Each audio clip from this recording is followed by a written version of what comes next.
All right, perfect. All right, good. And then before, wait, I'm gonna put some.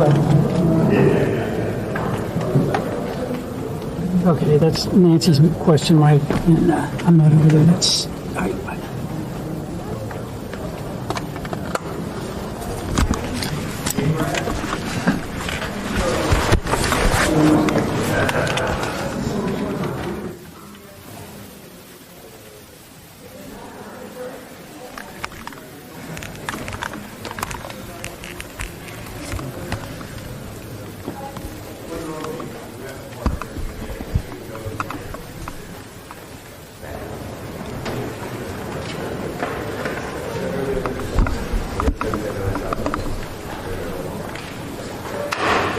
We always love what you said.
Ladies and gentlemen, the President of the United States, Donald J. Trump. Ladies and gentlemen, the President of the United States, Donald J. Trump.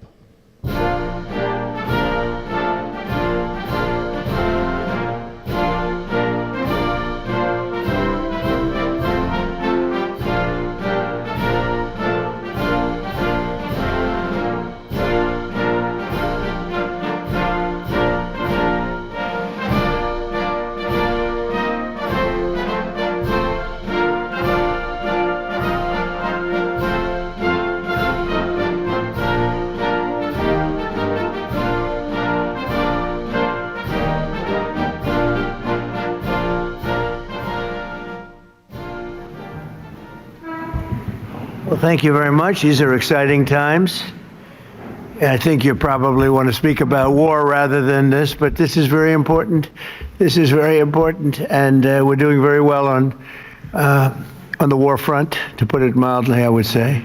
Somebody said, on a scale of 10, where would you rate it? I said about a 15.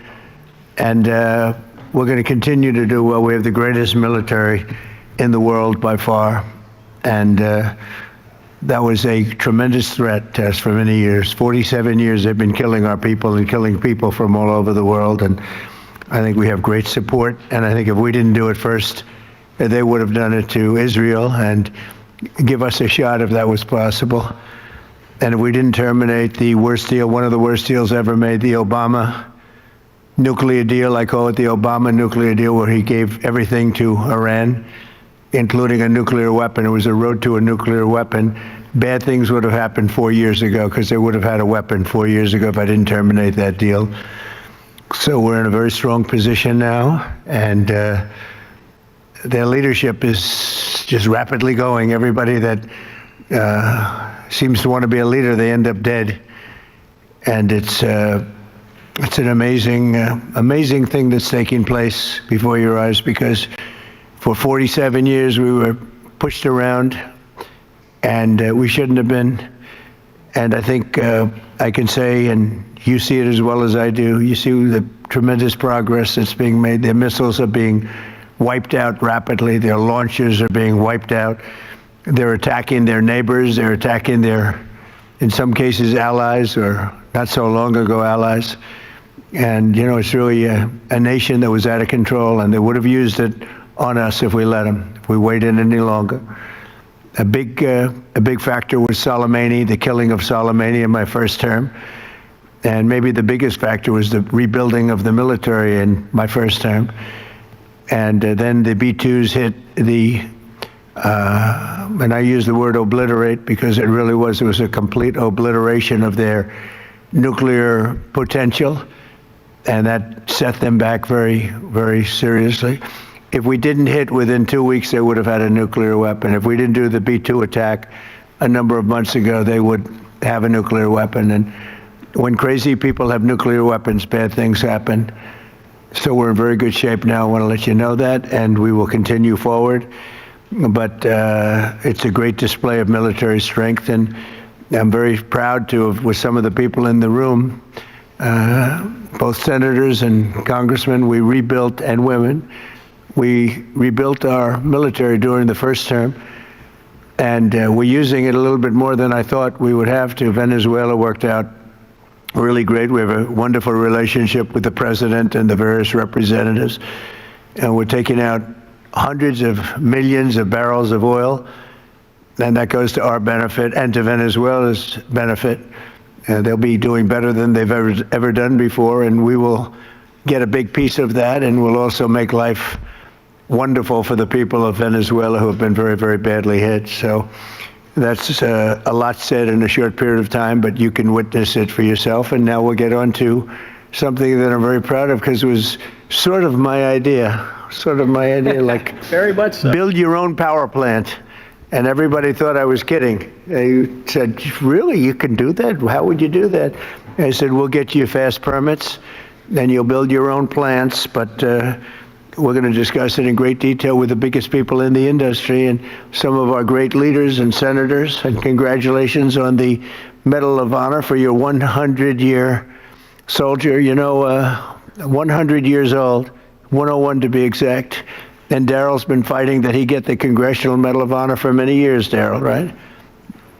Mr. President, I give you all the credit for overcoming the lawyers in the Department of the Navy in a way that I thought was amazing. Yeah.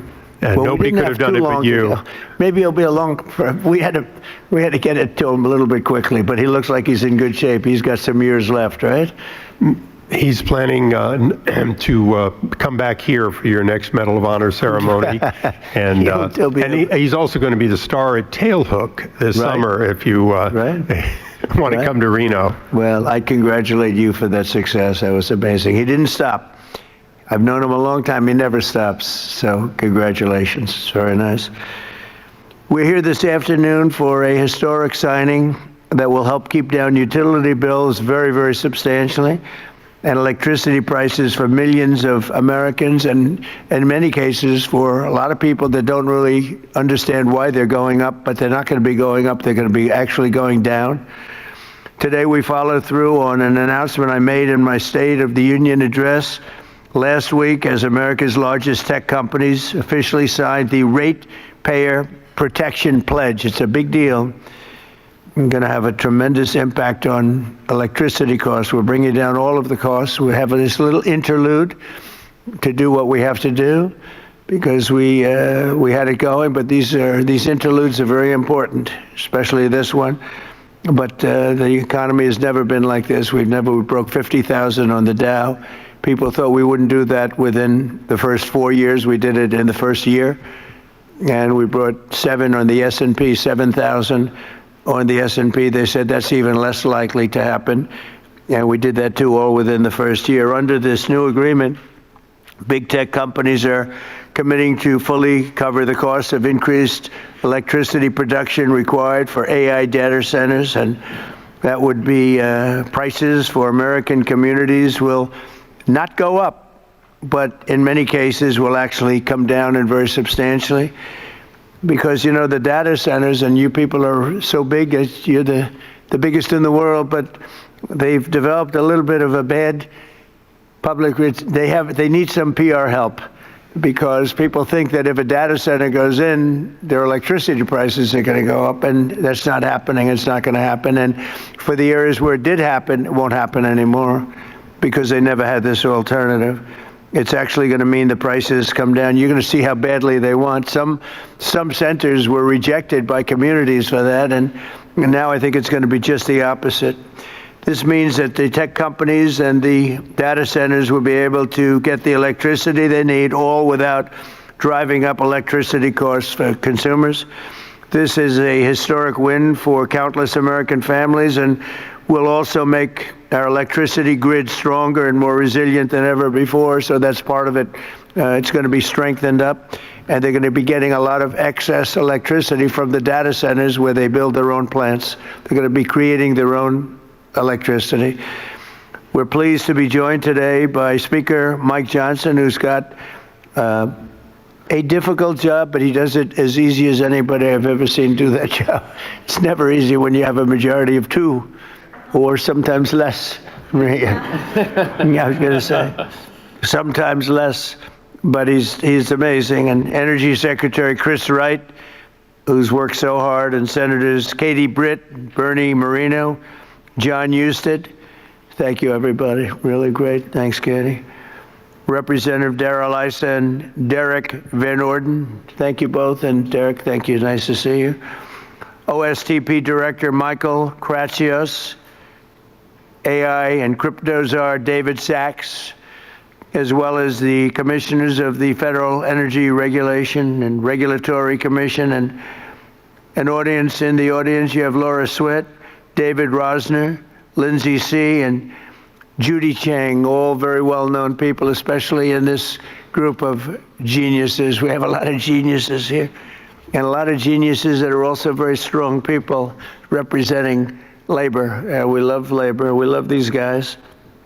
I also want to recognize the industry leaders here to sign the pledge, and this is a pledge that's going to be a very important pledge to the country and to their companies also. They benefit also very substantially, including President of Google, Ruth Porat. That's a good company.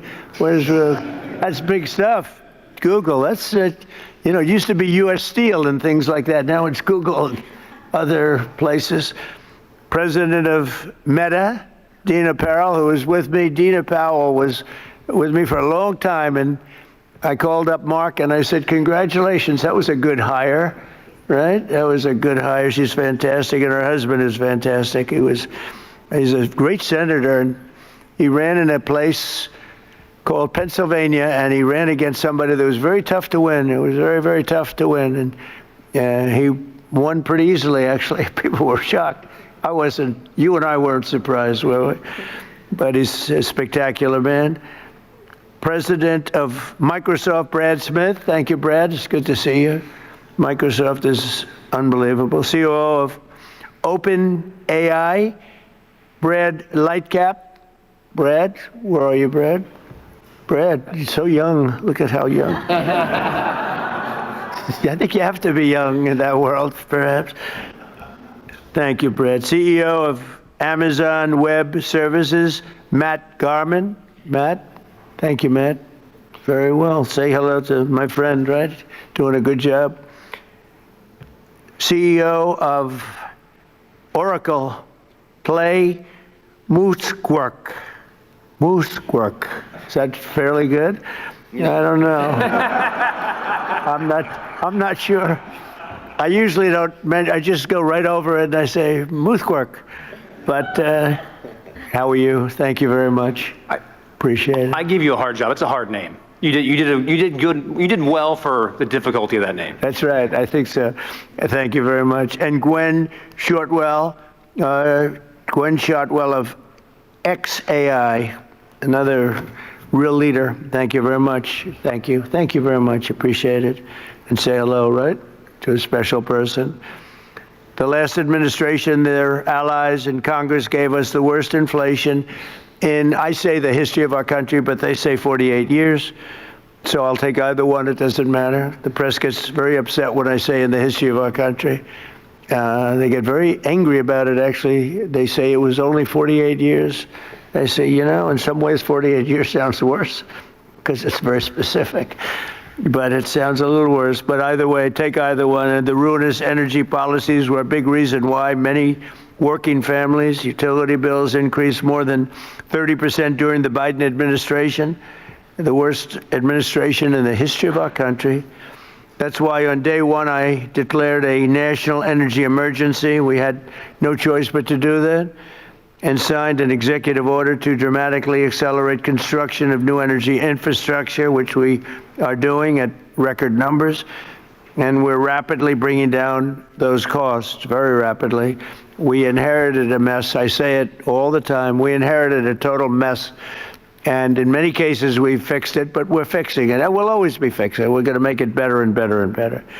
Many Americans are still concerned that the massive energy demand from AI data centers could drive up their electricity bills in the future, and we understand that. By 2035, energy demand is expected to more than triple. Can you believe it? A lot of it is AI, and it's also all these big plants that are being built all over the country. They're coming in from Canada and Mexico, from Germany, from Japan, from South Korea. They're all coming here to build cars again. You know, we lost 54% of our car industry because we had presidents that, honestly, on trade and business, they didn't know what the hell they were doing. I could say the same thing for the chip industry. We lost the chip industry, but it's all coming back. You could have stopped it so easy. All you would have had to do is put a charge or a tariff on. If you wanted to leave the United States, that's fine. You can go to Taiwan or anywhere you want. But if you're going to make your product and sell it back in here, you're going to pay 100% or 200 or 300% tariff. And nobody would have ever left, but they missed that opportunity. But it's not going to matter now because it's all coming. They're all coming back. By 2035, energy demand is expected to more than triple. Under the Ratepayer Protection Pledge, we're signing today, the big tech companies are making 5 important commitments to keep utility prices down for American consumers. First, these companies are committing to provide or pay for all power generation and electricity needed for their AI projects, which is massive. And where possible, they'll add capacity to the grid by building new power stations. So they're going to be making their own electricity. They're not going to be taking from the grid, and they will actually probably, based on what I'm seeing, they're building overcapacity, and they'll be able to sell that overcapacity at very low prices into the grid. In addition to that, we're fixing the grid. Now, if we didn't do this. This was, I believe, I don't know, nobody's going to challenge you, won't challenge me. I think this was my idea. I said, wait a minute, we can't, when I first got involved with AI, they said, we will need triple the energy. Think of this, triple the energy of what we have now. Some people said double. I said, whether it's double or triple, that's crazy. And that was just for AI. It is incredible. And when you see the buildings we're talking about, you start to understand it. But unless you saw it, buildings that go for miles, buildings that are so big, buildings that cost $60 billion. I said, you mean $60 million? When I first got involved, they said, we're building a $60 billion building. I said, you mean 60 million? 60 million is a big building. It's not that big, but it's pretty big nowadays. They said, no, sir, we're going to spend 60 billion, but now it's like 100 billion and 150 billion. And the bottom line, it takes electricity like nobody's ever seen before. And I said, well, with an old grid, even if we fix it really well, which we're in the process of doing, you can't take that and double our electricity. They're going to have to build it themselves. And I told Mark, I actually told Mark, I told Elon, I told people, and nobody believed me. They said, you're going to let us build our own electricity? Because they've been so used to being beaten down and to have people with no ideas how to solve problems, and then the whole thing fails. It's a whole disaster. They said, no, I'm serious. And in one case, they submitted plans, and they didn't do what I told them. And when I called them, I said, why don't you have your plant here? We thought you were kidding. Are you serious? You really? They couldn't believe it, in a good way. They said, it's too good to be true. And I said, no, it's not. And here's the other thing. You'll have your approvals within 2, 3, or 4 weeks. It used to take 20 years to get it prior to rejection. So in other words, you go 20 years prior to rejection. They'd vote. I've known many plants where they've been, I knew people, they started off young. They were young trying to get approvals for a stupid plant, one plant. Their whole life was devoted to getting this plant. And around 22 years, in one case, 22 years later, he got rejected. I said, that's not good. He wasted, let's say, half of his working life on getting an approval, and he didn't get, now we get it in 2 weeks, 3 weeks, maybe 4 weeks. When I came in originally in my first term, we had 2 big LNG plants in Louisiana. They were in the 14th year of getting approvals, and they had just been rejected. And I got involved. They were tremendous plants. They're up now. They're working beautifully. They built the third one. They're magnificent. I mean, if you like pipes, this is a plant. The whole thing is, you look inside, all it is pipes. I've never seen anything quite like it. It's like lying 2 or 3 Empire State Buildings on their side and doing nothing but putting pipes into it. So I didn't know exactly what it represented. All I knew is this is what they needed. So I got involved. The first one I got done in one day. The second one, I was a little bit slower that week, and it took me 1 week. So I got the first one done in one day, got fully approved. And when they called up the head, and I didn't want anything. I don't want anything for myself. I want it for the country. When they called up the head of a company like a Microsoft or like any one of the people in this room, but they called up the heads, they said, no, we got rejected. No, you just got approved. It was 1 day and 1 week, and they were built. And they're in your state, by the way, right? Yes. And they are big. Yes, they are. And they're doing great. Lots right? of pipes. And there are lots of pipes, right? That's all I noticed. I said, I've never said anything like Anyway, so for these companies committing to provide or pay for all power generation electricity needed for their AI projects, where possible, they will add capacity to the grid. They're going to be adding a lot of capacity, and I think it's going to be really, and I've seen some power plants. I'm actually more interested in the power plant than I am in information. I said, where do you make the money for this? They said, information. I said, okay, that's good. That's got to be a lot of information, though, right? And it's turning out to be true. David, it better be true, because you got a big bet. This country has a big bet on it. But it's incredible what they're doing and what they're coming up with. Second, they'll cover the costs of upgrading existing power delivery infrastructure and their energy demand as it requires further investment. So they'll be upgrading existing power delivery infrastructure. They will, third, negotiate separate rate structures with utilities to clearly and cleanly assign them to the costs of new capacity investments and commit to paying even if they do not end up using all of that electricity. They're going to make a commitment. So we're going to have a situation where you're not going to have increased electric bills for homes that are in the area or even outside of the area. And fourth, they'll invest in the local communities where they build and operate, provide workforce development and jobs for skilled Americans like those with us today. We have great skilled people, electricians, engineers, HVAC technicians, server and network technicians, power plant workers, plumbers, welders, and many others, all people that I've hired. All my life I've been hiring you guys, and you've done a great job. I built a lot of buildings, a lot of good ones. And finally, they will use their infrastructure to contribute backup power to local grids during times of need. So they're going to have a lot of backup power. We're going to have a lot of excess. Basically, we're building massive amounts of electricity, and you're not paying for it at all. And the companies want to do it because this way they can, otherwise they couldn't build. I mean, the option really was not about cost. It was about, there's no way of possibly taking the old grid and doubling it in a matter of months or years. So in short, America's largest and richest tech companies will be funding a colossal expansion of U.S. energy. We'll have, I read where China is building tremendous energy, and I got to respect it. But we're building similar amounts. We're building what we need, and we're building it through the private sector. We're building it through great companies, and I've seen some of the plants that these geniuses, they are real geniuses, are showing. And I say, wow, that's really great. You're really doing things in terms of technology with electricity that, frankly, the standard, wonderful power companies probably aren't going to be getting there. Maybe as you build them, they'll be started. But some of the plants that I've seen, Dina, are absolutely unbelievable. So they're going to be producing massive amounts of electricity and energy. The grid, so the American consumers aren't going to have to even think about it, and your electric costs are going to be going down. Now, unfortunately, it'll take a little time to get there, so they'll say, well, you know, I don't know who's going to follow me, but whoever is going to follow me is going to have some big advantage. You know, it happened with Biden where we got a lot of approvals for things, but they take statutorily a year or 2 years.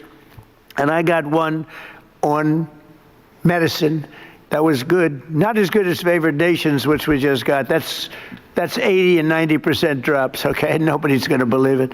But I got one on various medicines, and it was good, but it doesn't kick in for 2 years. I said, I hope I win this election because I'm going to get so much credit. And the election was rigged and stolen. And he stood up there one day getting credit. He didn't even know what the hell he was talking about. He got the credit. He was talking about how he did this, and he had no idea what he was talking about, but we were the ones that got it. And I hate that. So this is going to happen again because somebody's going to be getting a lot of credit into the future. But this is really the pretty current future. This is going to go very quickly. This is going to happen almost immediately.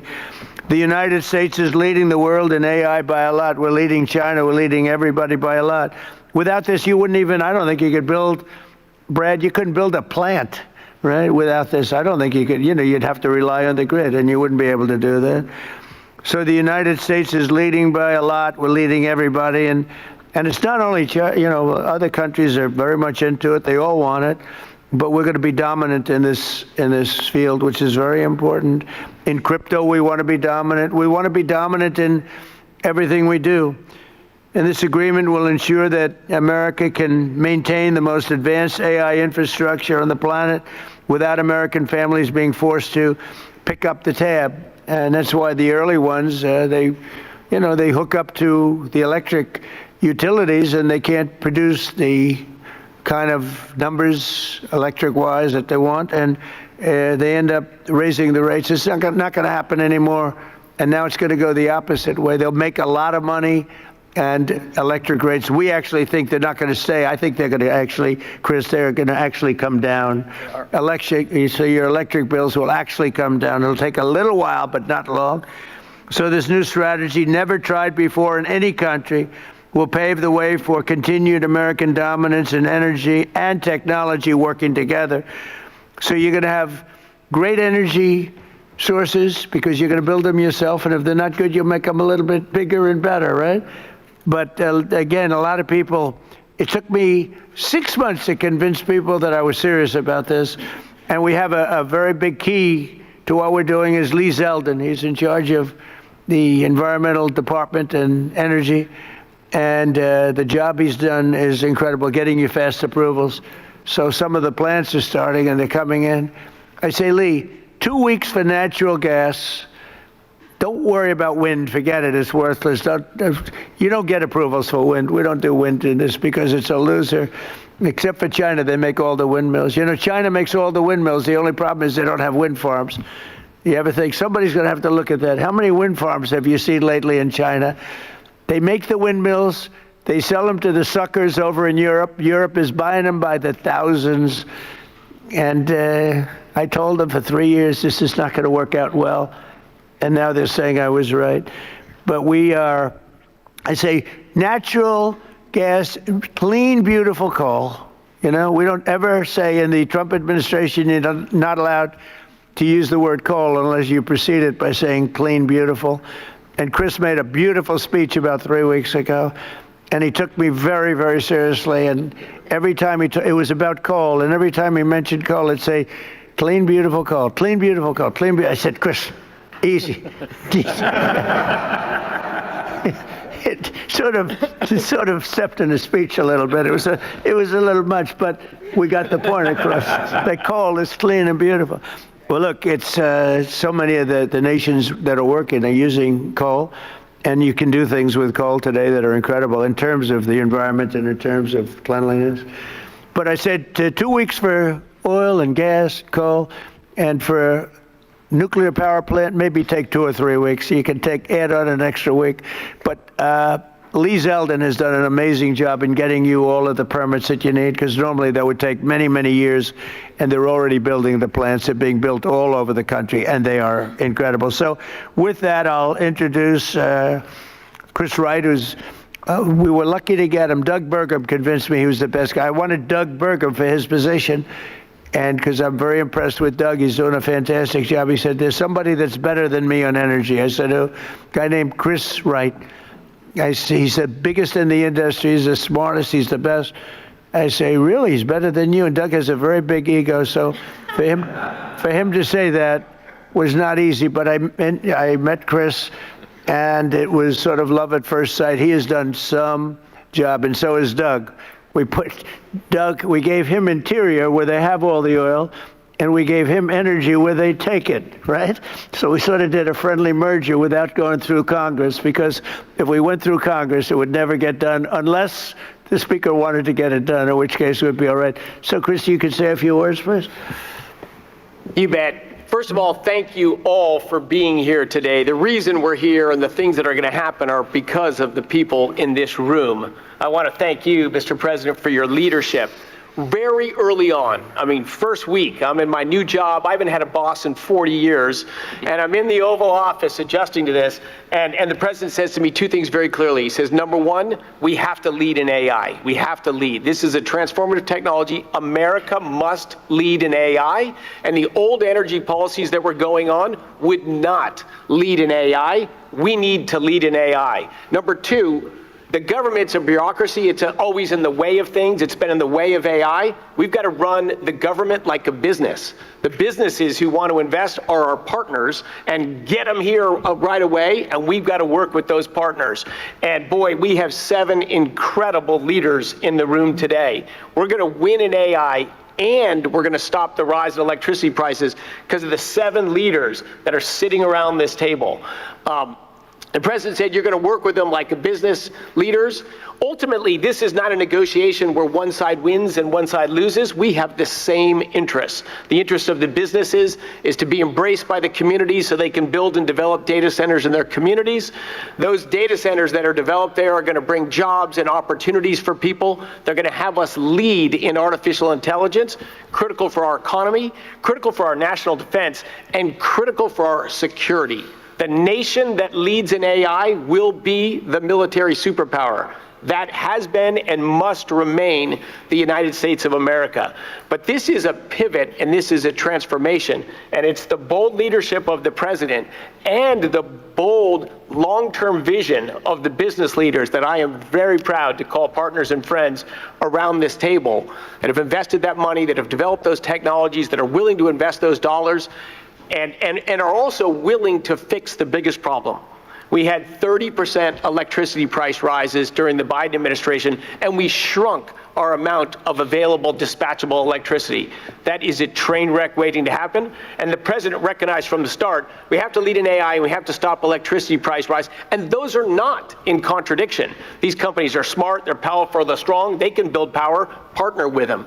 And that's exactly, all of them embraced it, all of them have spent money to these noble causes, and as we heard, a number of states that have partnered with the people on this table have announced multi-year rate freezes. Indiana's the leader now in the first one filing for a rate reduction. But it is the partnership of these companies and a business focused on government, focused on the American people, that is the transformation. But I could not be more proud to be here. I've got to thank also our FERC commissioners that are here. FERC is a noble regulatory agency that just got bureaucratic and lived in a different time and a different age. We need to make things happen fast. Could they stand up? Yes, can all the FERC commissioners stand up? Because, you know, they're the most powerful people in the country.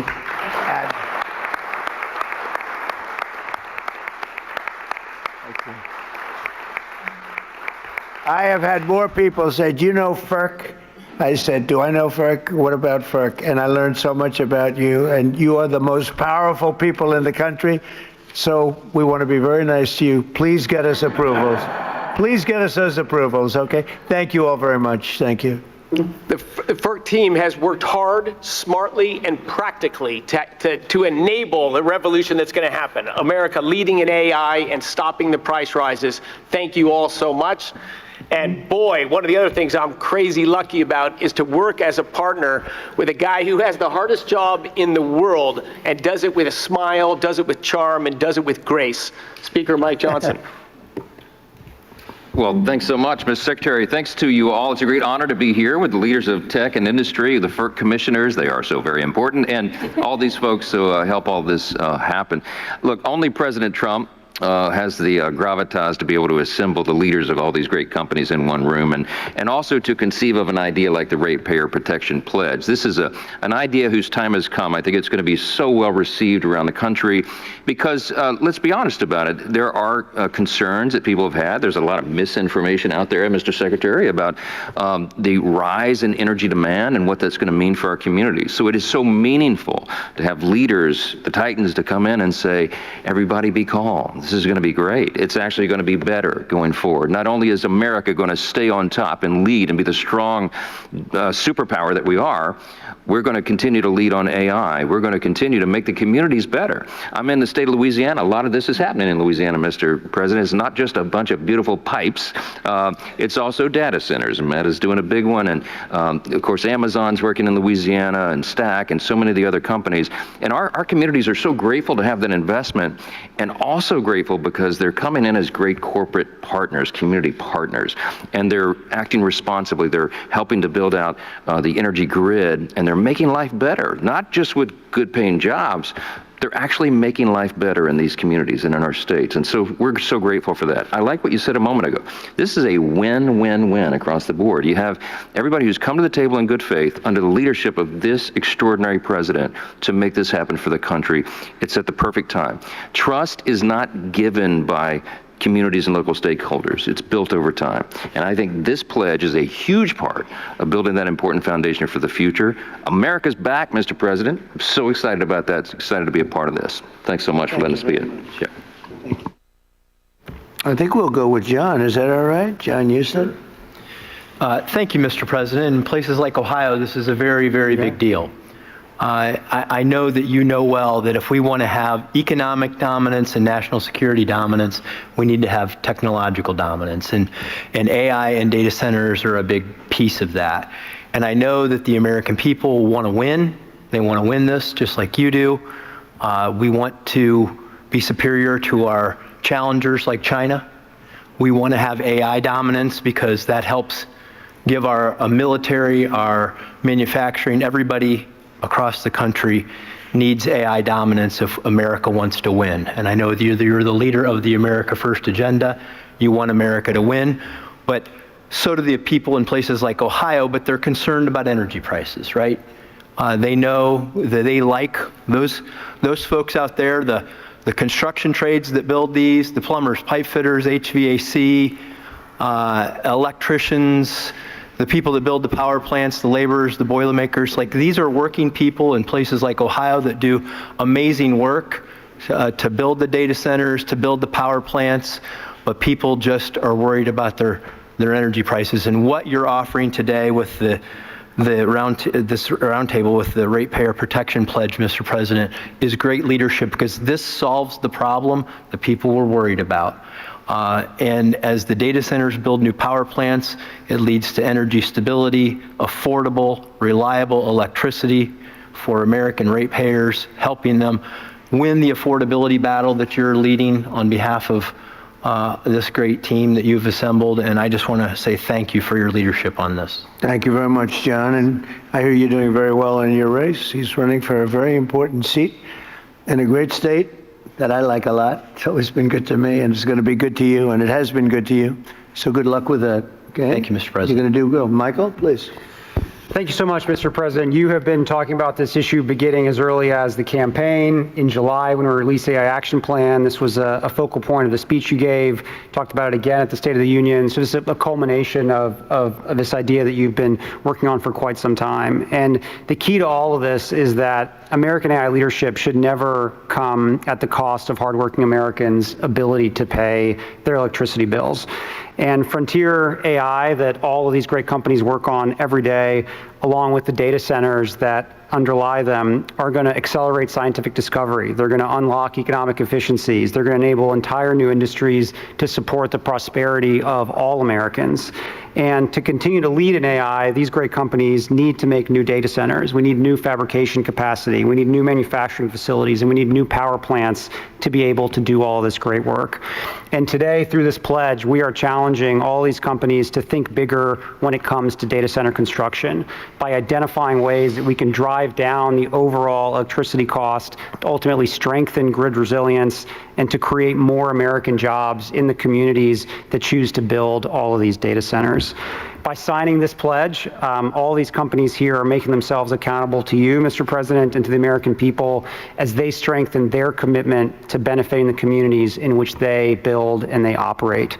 We as an administration are using every tool at our disposal to ensure that the U.S. can build and maintain the largest, most powerful, and most advanced AI infrastructure anywhere on the planet.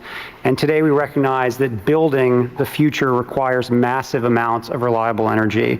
And I'm grateful to you, Mr. President, for acting so decisively to ensure that the growing demands of energy that we have are never passed to the American households. Thank you. Thank you very much. Dina? Thank you, Mr. President. It's such an honor to be with you today. I also want to thank your outstanding team for partnering with us. You know, it's been remarkable to watch this transformational moment and you positioning America to lead. Our country has had very big transformational movements before, whether it was coming together, World War II, or the Industrial Revolution. But this is different. The next 3 years, in many ways, sir, are the whole game. And those 3 years, while you are president, you have positioned us to win. You have not only made sure that energy dominance is a key to how we will succeed in the compute needs we need, but you've also done something very important. You've made us all know that it's not about the products, it's about the people. And at Meta, we are so proud of the jobs that we are creating, whether it is in Louisiana or in Ohio. So proud that it's not just extraordinary engineers, it is pipe fitters, it is welders, it is electricians. And I'm particularly proud today to announce that partnering with Senator Moreno and Senator Husted, we have launched a pilot in Ohio to train fiber technicians, some who are in this audience actually today, a very important skill set needed to build data centers. This 4-week program is a new curriculum. When you graduate, you have a license to be a fiber technician and a guaranteed job with Meta. We are also extremely proud to sign the Ratepayer pledge today. Also, in Louisiana, as the speaker just said, we have been able to lower the costs of so many Louisiana payers, energy payers, an estimated $650 million over 15 years. So we are proud to say today that we want to fully cover the cost of the energy that we use in our data centers, create jobs and opportunity. But more than anything, sir, we are really proud that we're going to look back and have had the privilege to work with you and know that America won at such a critical time and that we did it really working with the American worker and so many others. So thank you, sir. Proud to be here with you. So nice. Thank you very much. I also want to say, sir, I forgot to say it, you know, it was 10 years ago, way before we were talking about AI, that you said there is honor and dignity in plumbers and in workforce skills training, and you asked Ivanka, as you know, to chair that. 10 years later, we could not have imagined how much we needed all of those jobs and those programs, and you marshaled the entire government to do it. That is having an impact in cities across the country. So thank you very much. Thank you very much. Thank you, sir. Ruth, please. Thank you, Mr. President. Google is grateful for all that you and your administration are doing to secure America's continued leadership in AI. And to your point, it must be powered by abundant and affordable energy if it is to benefit all Americans. I'm pleased to be here to underscore Google's support for the Ratepayer Protection Pledge. We're committed to assist in all of your work to support American households, American businesses in this exceptional era of innovation. So 4 brief points how we will deliver on this for Americans. First, adding to energy capacity. Consistent with your call to build, bring, or buy energy, we will meaningfully invest across America to bring new energy online, as you have stressed so frequently, to deliver the self-sufficiency that is core to this pledge. In Texas alone, we are we've contracted to add more than 7,800 megawatts of net new energy generation and capacity to the grid as we grow our data center footprint. And very much to your point, we're committed to continuing to invest to add capacity where we build. And to that end, we will very shortly close on an acquisition of Intersect Power, which is going to enable us to build data centers right next to those new additional power generation capabilities where possible. Second, to protect American ratepayers, we're committed not only to pay for 100% of the energy we use, but very importantly, the infrastructure to support that growth, whether or not we end up using that energy. And I think one example that brings that to life, I recently had the privilege of being in Arkansas with Governor Sanders, and our energy partner there, Entergy, announced that Google's investment covers the full energy costs associated with powering our data center, which contributes more than $1 billion back to Arkansas customers to reduce their electricity costs. I think this is precisely what you were saying we need to do more of, and we're committed to doing that. Third, I get very excited about the topic of workforce development, very much to your point, and the important topic of job creation. Every one job that we create in a Google data center gives rise to an additional 9 jobs in the communities in which we are building that data center. Those are high-skilled construction jobs, electrician jobs, represented by so many of the amazing people here today. It's also jobs across the community, in schools, in restaurants, with small businesses. And we announced, in fact, last week that we're providing free AI professional training for all small businesses across America.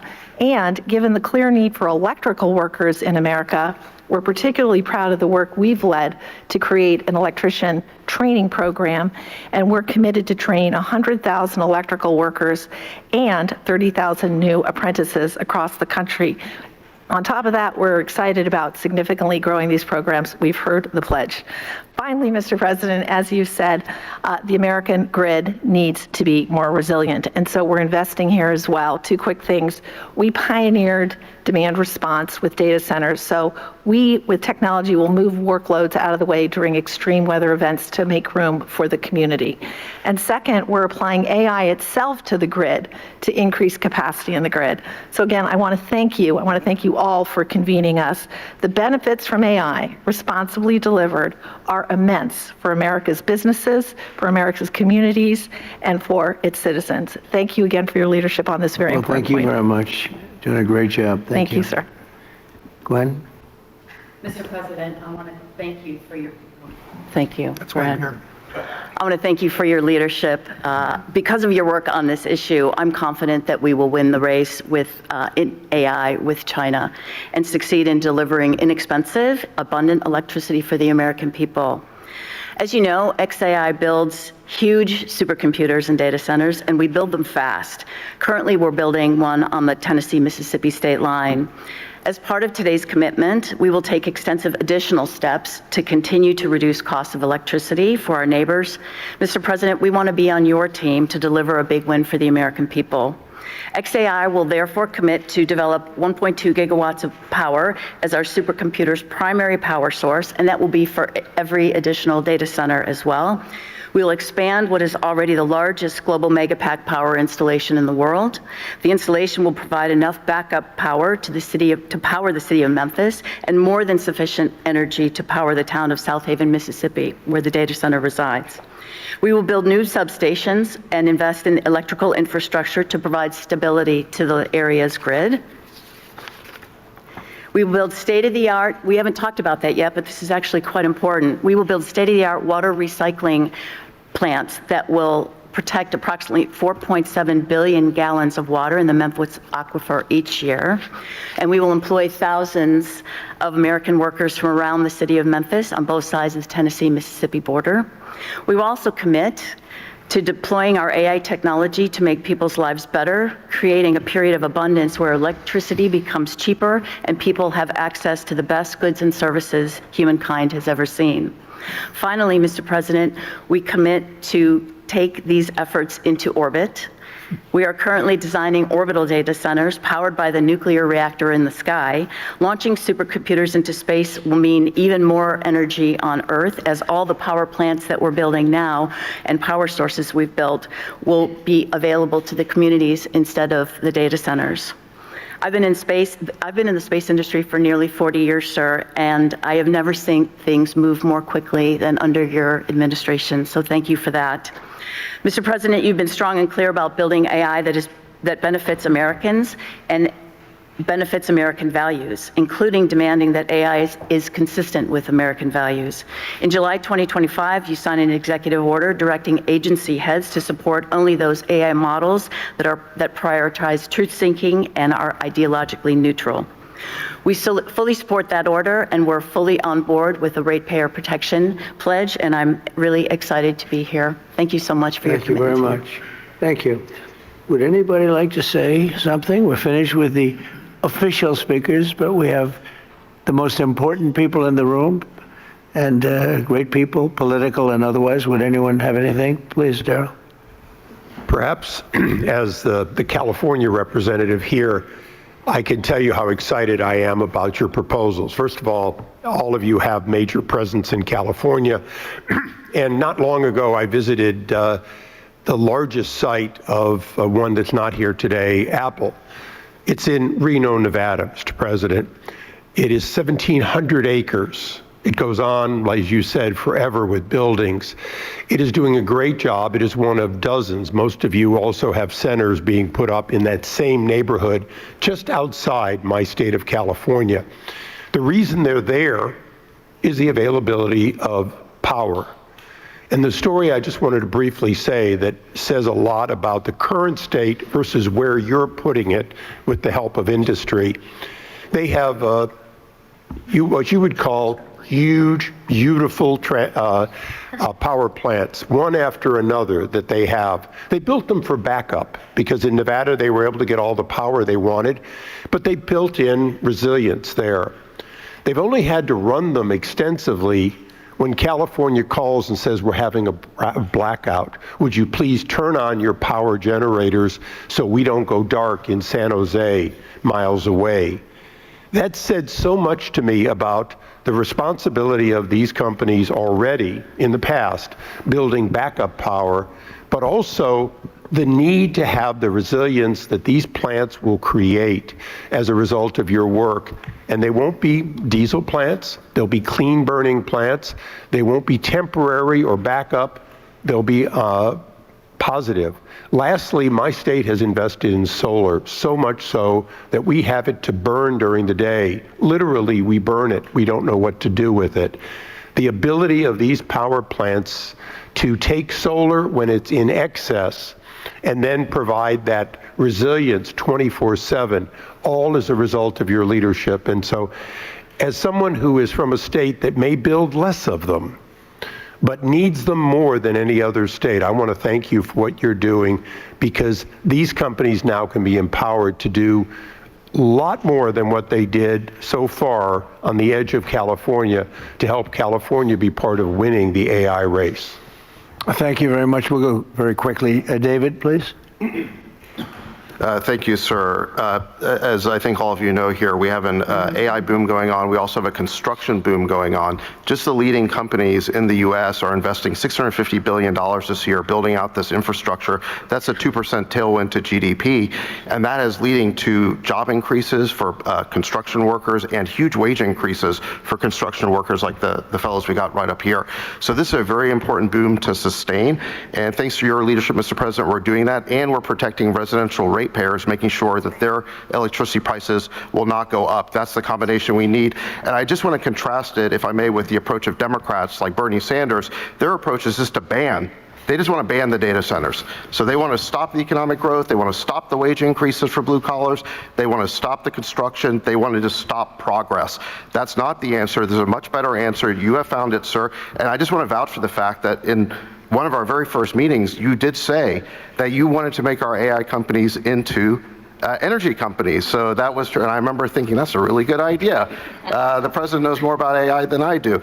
So this is thanks to your leadership, we're here today. And I know this is something that you've been championing for a very long time. Thank you. Thank you very much. And Katie, thank you. Yes, Mr. President, so this is something that we've not only just talked about, obviously, on the national stage, but we've been talking about and wrestling with in Alabama as well. Look, we understand the need to win the AI race, and you have made sure that America is put first in every category, and that means that we dominate there, and we do it in a way, though, that helps everyday Americans. So when we're looking at their safety and security and what that will ultimately prevail there, we don't want to do it at the expense of ratepayers. And you, once again, have taken an incredibly complex problem that everybody wants to talk about, and you actually found a solution. You found a win-win. We're not only going to win the AI race as a result of what you're doing today, but you have said to every American, to every Alabamian, I see you. And we're going to make sure that your energy cost not only does not go up as a result, but you even said today, with the added capacity, that it's actually going to go down. In addition to all of that, just want to say thank you to you for being willing to be good community partners. That's what makes all of this work. So the communities that you will ultimately reside in, you are saying we want to build you up in every sense of the word, giving you greater opportunity as a result of this pledge today. So Mr. President, thank you for making sure that Americans were put first, and that this progress is not at their expense, but is rather at to their benefit. Yep, that's right. Very quickly, Derek. Mr. President, I have to tell you something. You're the only person in the world that could put together this coalition.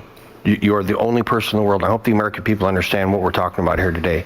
You're meshing high tech with the hammer. You're putting these guys with the hard hats with the 100-pound brain nerds, and that's gonna be the future. Sorry, I love you guys.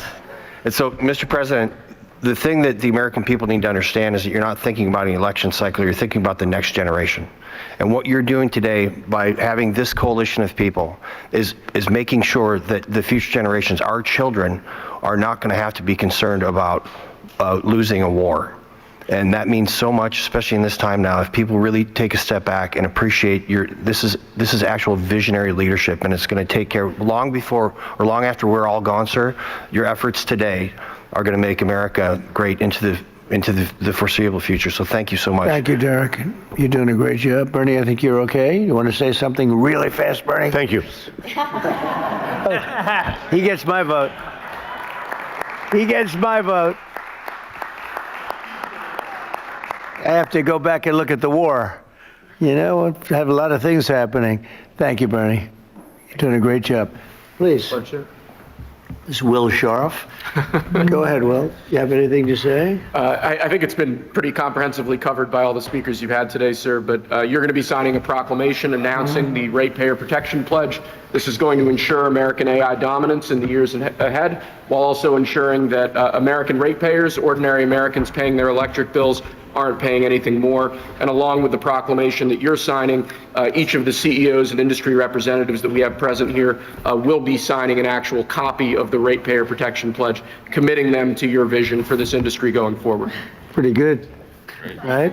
And let me say to the press, thank you so much for being here. It was fantastic. After the pledges are signed, if we can have you move out of the room as quickly as you can so we can do a little bit of business. But thank you for being here at this thing. And as you heard, the summary of the Trump agenda is lower prices, higher wages. Okay, you got it done.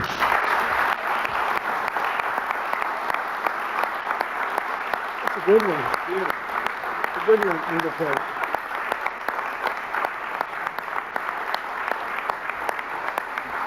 Thank you very much. Thank you.